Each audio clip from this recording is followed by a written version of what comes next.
America, we are back with the second, third. I don't know. I didn't drink like a bit more Crown than I'm supposed to do on a Thursday.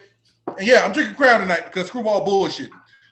So, had a bit of Crown this evening. Walt is breaking shit. He's still fucking with screwball though.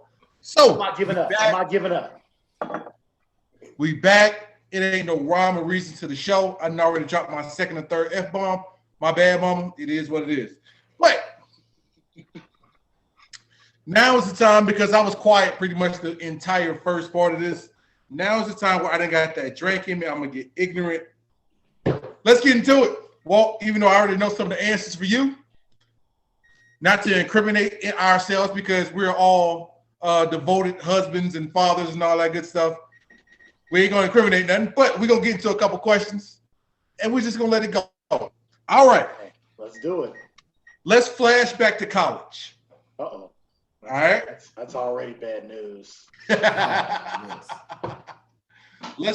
Let's flash back to college. All right. Rivalry game's over with. You just won. What happens that night? Walt, you go first. I probably should go first since I'm the D2 guy in here. We got a couple of BCS guys here. So the few times that we did win when I was a starter,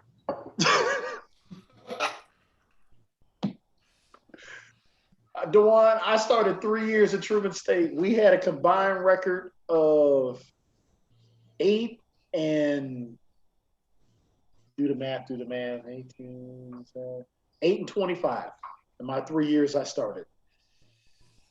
That's when you start looking at like, yo, is it me? Is it my fault? Because them some bitches won 6 games after I left, won 6 in conference. I was like, maybe it was me. So I had to go keep playing. They all went on and got married and got jobs. I was like, nah, I'm gonna go ahead and chase this. But this is what would happen in Kirksville after a win. Like, it was very simple. Win or lose, we were throwing a party because, like, it's Truman State. Like, you guys went to schools where you guys were the weirdos of the campus. Like, when you go to big schools like that, the student body looks at the athletes. Tell me if I'm wrong. We got Oregon State. That's Corvallis, right? Yep. And we got Tuscaloosa and we got Tallahassee, right? Where more times than not, the student body is a little bit more normal and the athletes are a little bit tweaked off. Tell me if I'm wrong. Yeah. No, you good. Yeah, you good. Truman State is the opposite. The athletes are the normal ones and the rest of the student body, because it was a liberal arts, like people would legitimately, and I'm not saying this as a disrespect to anybody, but I went to class with students that hug trees in the middle of the walk. Not talked about it, did it. They would do like nighttime walks. You went to PCU. You ever seen that movie? Yeah. You went to PCU. Hey, and then our football team. And then wait, in our football team, y'all ever see the movie The Comebacks? That little spoof movie? Yeah. That was us as a football team, I guess, because we were just trash. 1 or 2 good players. Somebody was always getting hurt. It's always some sort of dumbass drama. Whoever knew, God. What I mean? In a nutshell. Still love all those guys, man. But so what would happen is that it was just a matter of who was going to throw the party at night, like who felt like cleaning up. Where is Truman State at? Tell me what's city and state? I'm sorry. Hey, you good, Dwan? Chris, don't laugh. Like, that's messed up. Like, he's actually trying to get information. And you Where is he? You an asshole, Chris. I need to get a demographic of where you're at, population, size, whatnot.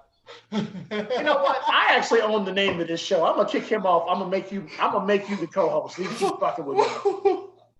Laughing so hard at that shit. You stop laughing like that. So no, real talk though. So it's in Kirksville, Missouri. So we talking the northeast corner of Missouri. Like Columbia is an hour south. Have you heard of Boonville? Bro, I know all about Boonville. There's a casino there. Yep. I got a buddy that is actually, well, he lives there. He lives there now and coaches football, high school there. I've been there to do a camp there, so I actually am somewhat familiar with where you're at now. So I know what your parties are like now. Yeah, so you can kiss my ass, Chris Turner. I ain't got to worry. You can laugh all you want, cup of coffee. I got the NFL pension, know where I went to school. You can kiss all my black ass, all of it. But yeah, you got an idea. And Boonville is about the size of Kirksville. So it was a matter of, all right, who's going to throw the party at their house? And this is where I give us credit. Like, there's a lot of things we would have lost to on a field easily. But it is a fact. We were the greatest drinking football team in the history of college football. Nobody could outdrink us. I'm talking like by the time we were juniors and seniors, we would all have 30 packs of Natty Light, and we would play drinking games after the game from 7 to 11:30. Drink the 30. Go to the bar literally across the street, in our two, you make 4 right turns, 4 block downtown in Kirksville. Go to that bar, get, people probably buy you shit, if you won. If you lost, you were on your own. So we were on our own a lot. And then you come right back to that football party at 2:00, and you would go to about 4 or 5, and then we'd have film probably about 1, 2. Most times, the party would go to 5, but you stayed up to 8 or 9, because what else is there to do? It's Kirksville. Like, you have no reason to go to sleep. You might as well just be a zombie. This film session is going to be terrible when you just lost 77-7. Like that, who wants to be sober during a 77-7 film session? You got beat 77-7? Yeah, that happened. Man. Yeah, we got beat 77-7. I had the 7. Chris, they firing everybody. We give up 77 points. They firing everybody. They wiping out the whole staff. Can't cancel Christmas, man. At y'all school, yeah. You know what happened in my school? We lost 62-0 the next week. That's just the next week. We just move on to the next week. Hey. We're just gonna cut the difference next week. We're gonna be a little bit better next week. We got better. So if Dwan never had to worry about it because he was too busy making money. But Chris, if you ever wonder why I'm the drinker that I'm the drinker, you really learn how to drink in a place where you don't have nothing else to do. But I know now, dude. Like it all makes sense now.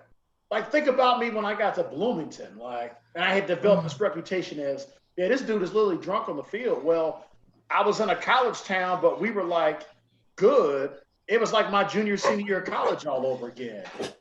And all of a sudden, I had learned how to be able to, stay out at 4 or 5 o'clock and then show up in the stadium at 7 o'clock on Saturday and catch 3-4 touchdowns. It was incredible.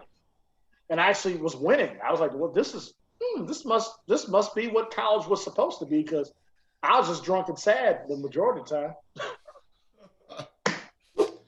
Dwan, you might not know this. Hey, we didn't have a choice, man. It was rough, dude. And we're all competitive. I talk to those guys every day. I love all my teammates.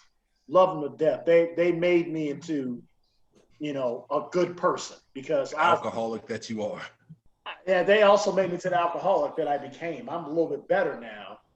But I'll say this, D. There's nothing better than being able to go, man, I suck there, but then you go win a national championship in track and field for free, So Chris Turner kissed my ass, because at the end of the day, I was in little Kirksville, but at one point I was the CM Punk of track and field Division II. I was the best in the world, baby. God. So there you go. Dwan, please go, because I'm not getting into him tonight. Oh man, so what is we doing after we beat the Riders? It's gonna be the Ducks. Right. So fuck the Ducks while I'm on here. We don't like the Ducks. I still don't like the Ducks. If you saw Joey Harrington right now, would you shake his hand or you punch him dead in his face? I wouldn't shake his hand. I still tell him the Ducks ain't shit. And we beat y'all ass the last time we played y'all. That's what I would say to him. And I beat you. I never lost to you in the NFL, is what I would say to Joey Harrington. Get him! Probably Speak because on it. Speak on it. Get him! Shout out Joey Harrington, but Joey Harrington, you public enemy #1 tonight. Hey, my man was a third pick in the draft. For real. I'm still trying to figure that out. He was a third pick. Chris, if you don't tell Zoe to come get this dog while Dwan is talking. That's not me. That's me. That's me. That's my dog. That's different. The That's my Dwan, your dog can bark. I thought that was Chris's dog. Go. Oh, Dwan can have dogs. I can't. He's the guest. He can have dog. You tell Zoe knows. That's my guard, mini golden doodle. Oh God. He heard somebody at my door. That's what's up. No, but go ahead, man. Tell us. You back to tell us about beating Oregon and Corvallis, man. So, man, we probably got a weak ass post-game meal. I'm sure some old sandwich or something that was sitting there for hours. I'm sure I probably took a couple of them boxes home. Some Gatorade, about 4 or 5 Gatorades, took them home. Probably went home, changed, went to my partner's house. We probably all met up there. There may or may not have been some kind of session going on. I don't want to specify. I probably wasn't involved in that whatsoever. I was just there. It's Oregon, man. I was just there. It was Oregon as a bystander. But we would probably watch the film, and there would be the greatest roasting session you have ever seen on every single play. If you tripped on the field, if you got your ass blocked or you got your ass pancaked or something, you was gonna get your ass clowned for that shit. So there was probably a group of like 12, 15 of us. So we go over there, probably start a little pre-funk, before we went to the little spot. And it's just gonna be a roasting session. We're gonna get loose a little bit, and we probably gonna go out, man. We had a few little spots in Corvallis. It wasn't crazy cracking like that, but we had a spot called the Peacock, and that's probably where we went. No doubt about it. That's where we was going out late night, and that's where all the people was gonna be. And from there, I mean, who knows? I was just trying to make it home safely without getting some kind of, I don't want to get a DUI or something, man. I just wanted to make it home safely. Yeah. But hopefully, actually, my man Nick Beats, I told you he had a Club 5-6 in Green Bay. So he was like the resident DJ. So he gonna throw all the parties. He gonna get all the people there, all the recruits we had. We gonna try to funnel everything through him. We gonna throw a party somewhere, and we gonna get loose. And especially if we just beat the Ducks, we gonna party. So we gonna throw a live at party. We gonna have all people coming from everywhere. And we gonna get down for sure. Like I said, I don't know if it's gonna be 5 in the morning because I'm probably gonna have to get treatment. We probably gonna have to run and lift the next day. But they ain't playing with that stuff in college, man. You better be on time. We gonna get time. We lifted. We didn't lift a lot. we gonna get loose though after that game for sure. 100%. We gonna get loose. We gonna get active. And we gonna enjoy win or lose. We're going to enjoy ourselves. Yeah, that's the same thing. Now, this is what I kind of love because I love hearing this stuff, But you got a guy here. This dude is basically a tale of two cities, man. So what's up? You want to do – which one you want to do first? You want to do Tallahassee first or you want to do Tuscaloosa? I'll do Tallahassee first, and I'll be quick with Tallahassee. So if it's like the Florida State-Miami game, that was usually liver than the Florida State-Florida game. Yeah, y'all got crushed year you were there. I know that for a fact. You watch your goddamn mouth. So I know that was like towards the end of their reign where Coke was still coaching there. Y'all got worked. Like after so many years of going wide left and wide right and everything else, you beat Miami, and then Chris, who was your quarterback while you were there? Just so I can get a Chris Ricks. Who'd you have? That's Zoe keep calling me from across the street. So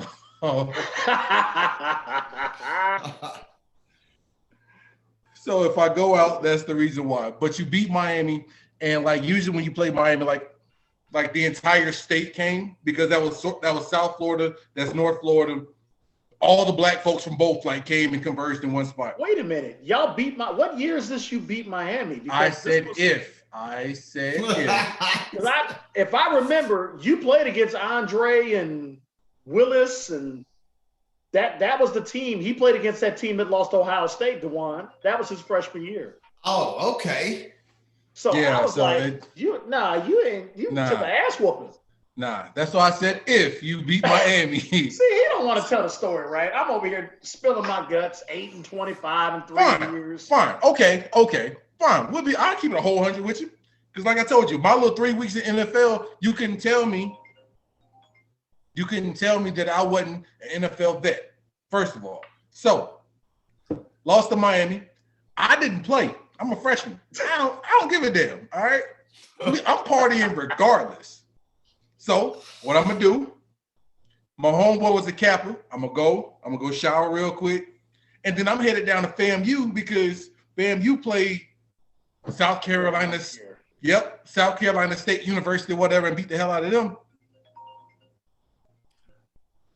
So I'm going to go over there with them, and I'm going to party with them. So I'm on the black campus doing black things with black folks and doing a black way. That's it. Like, I don't give a damn. Hey, don't you go to Florida? Don't you go to Florida State? Not tonight. Not tonight, buddy.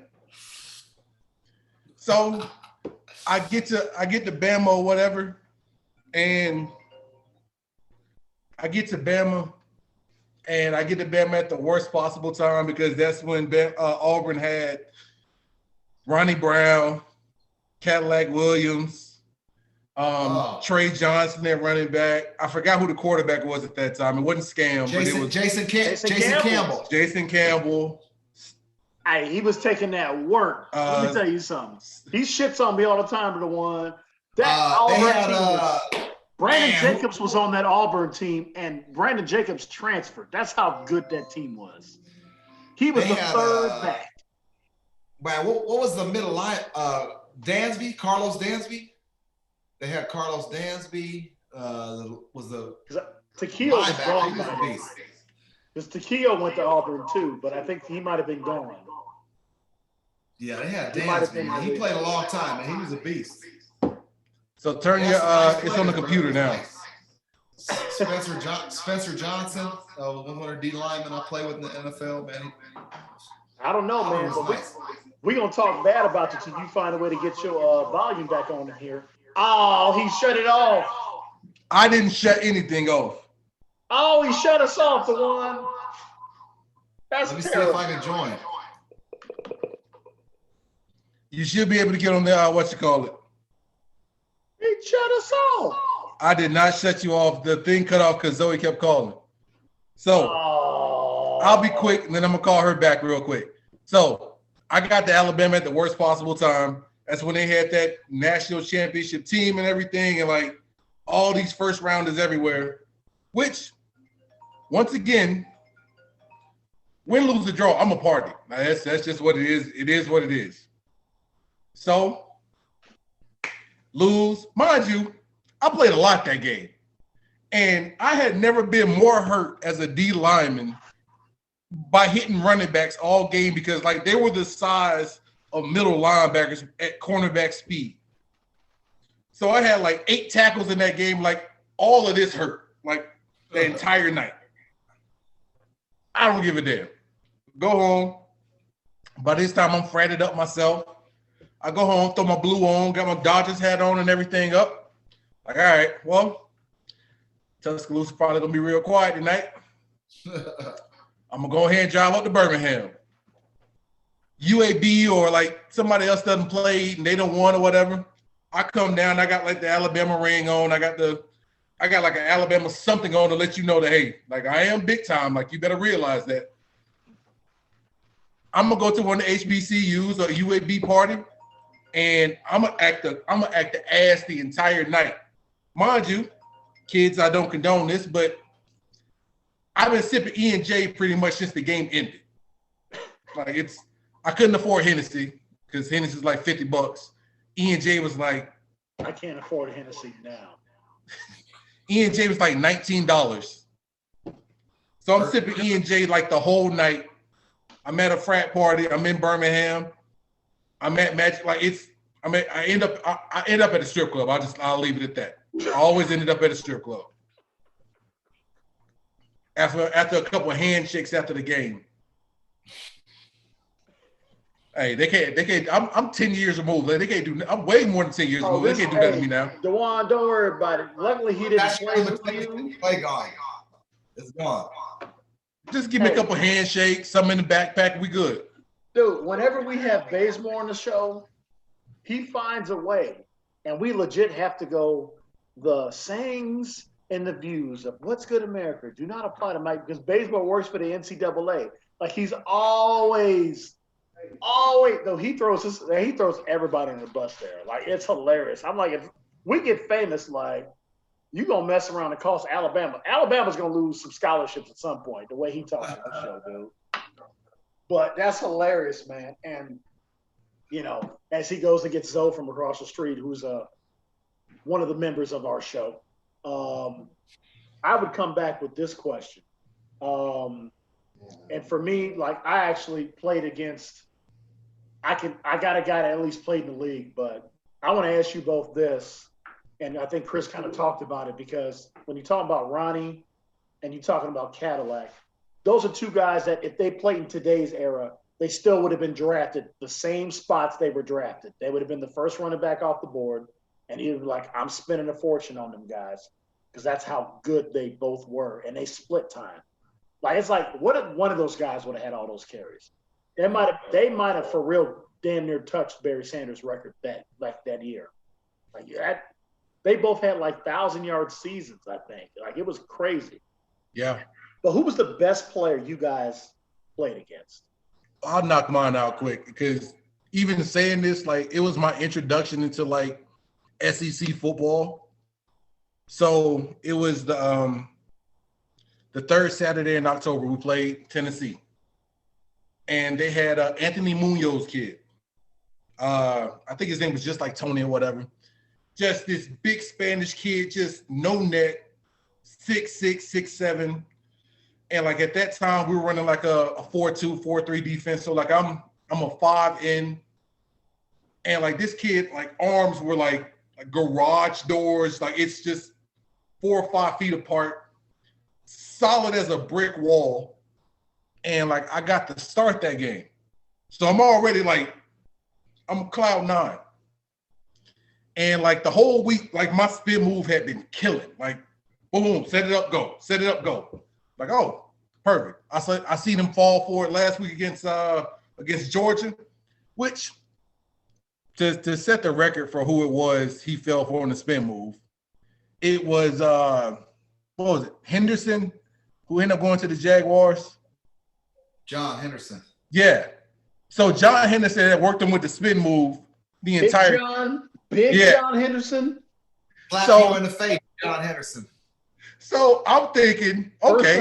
First round John Henderson from back in the day. You know where my ego was. Okay, shut up. I just remember Big John. Like, yeah, I remember him being like, when he came off the board, they were like, can't miss. Exactly. And so I'm thinking, okay, Big John killed him for a whole game straight. Anytime I need to get in for that goal, like I'm just going to hit him with the spin. Well, clearly, Mr. Munoz had been working on that spin move all week because it was third. And because I remember D'Amico Ryans got a sack. And then Freddie Roach got like a tip pass. So it was like third and like 17. I knew it wasn't screen because they barely ran screens at that time. All right, I'm going to set him up, spin inside. I set him up, I spit, and like somehow his hand ended up right here. And it was like he Undertaker Kane like choke slammed me, and it was a wrap. Like that set the tone for the whole game because all he did, he went up, he went down, and then he tried to pancake me, and I moved. Like, yeah, but you got to fight me after the game. Like it's and like for the entire game, like it was one-on-one blocking. Like he didn't kick step. Like everything was either a jump set or like a run block, and that was it. So that was the toughest guy I had in 4 years of college. Okay, I like that. I forgot about. I didn't even know Anthony Munoz had a kid that was even that good. Yeah. Anthony Munoz might be the best ever. That's what I'm saying. Like He might be the best. Him and Jonathan Ogden are right there. that's gold. What about you, D? Who was the best guy you? And I wasn't even trying to do it like position for position. It just the best guy you ever saw in those actually good Pac-10 years because it was the Pac-10, not the Pac-12. Man, that's tough. Man, I think Steven Jackson's the best running back I played. He played on my team. Yeah. That's an easy one. Man, he's 6'3", man. He was a legit 230, can run, strong, can catch. Man, he got over 10,000 yards in the NFL. Yeah. Man, he played for a shitty St. Louis Terrible team for a long time, man. And still, had 10,000 yards. You guys had a hell of a run with running backs because one of my favorite players before him was Ken Simonton. Ken Simonton, nobody talks about Kenny Simonton, man. He could go. Yeah, man. A lot of dudes in the Bay, they know about Ken. And Ken was on this like athletes, they taking advantage of athletes. So when I was young, I was just happy to be there. I'm from Montana. I'm just happy to be playing the Pac-10. Like he was on this, man, they exploiting us. Man, I'm up for the Heisman. I ain't got no money. Like they giving me $600 a month. So it was the first time I hadn't heard that. I ain't heard this dude was talking like a grown man. Like, man, this shit is crazy. Like we making all this money. I ain't got nothing. I can barely afford to feed. So Ken was like larger than life to me. Like, I don't know. He was just like this. I don't know. He just seemed so much older than he was. Like he was just this wise old dude, man. I respected him so much. Had 1,000 yards every season in the Pac-10. I think he's still like third or something like that in total yards, Pac-10 history and rushing yards. But he was legit, man. I don't know if you knew about him, Chris, but he was unreal. Like he had some years up there where he was they were shredding people in the run game, and he was that good. Yeah, he was the best college backs ever. He played in Canada, spent some time with the Bills. Yeah, man, he's a small running back, not crazy fast, but just was a great football player, like you said, man. And he really, I would say, was the catalyst of turning the Oregon State program around. And a dude that, man, I respect. I still talk to this day. I'm glad you brought up his name, man, because Ken Simonton's a huge part of my just career as a guy that I followed and was able to be around and really respected to Oregon State as a guy that I was like, man, like I want to be like this dude. I want to carry myself like this dude carries himself, because he was that like ahead of his time as just a young man, in college. And I was like, man, I hope I can be this well spoken or be this well of a leader as this guy is, because he had it. Whatever it was, man, he had it. That's what's up. Yeah, Steve Jack doesn't get his due. Steve Jack was a fucking shit brick house. And if I go to the NFL, being around the Ravens, so many good players, but man, Ed Reed by far best just football player all around. Yeah.